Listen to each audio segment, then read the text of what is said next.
Després del que ha passat avui, que amb la pluja o l'amenaça de pluja que hi havia i que després ha plogut, que hi hagués la plaça plena de persones, de rubinencs i rubinenques que tenen ganes d'aquest canvi, és que és espectacular.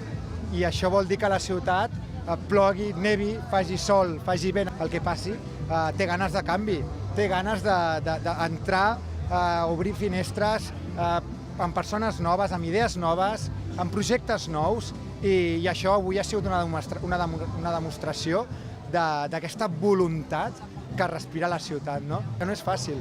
Són gairebé 20 anys de Partit Socialista a l'Ajuntament de Rubí.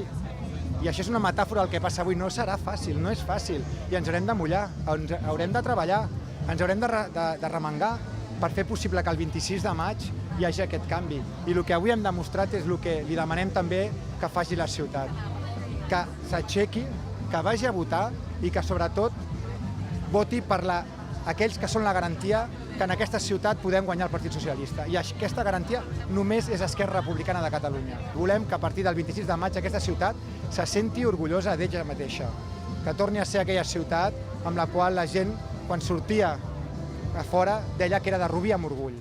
I avui això, després del que ha passat aquests 4 anys i del que hem viscut aquests últims 4 dies, això ho hem de revertir, sigui com sigui. I ho revertirem a Esquerra Republicana, comptant amb els que avui estan a l'oposició i de cap de les maneres pactant amb el Partit Socialista.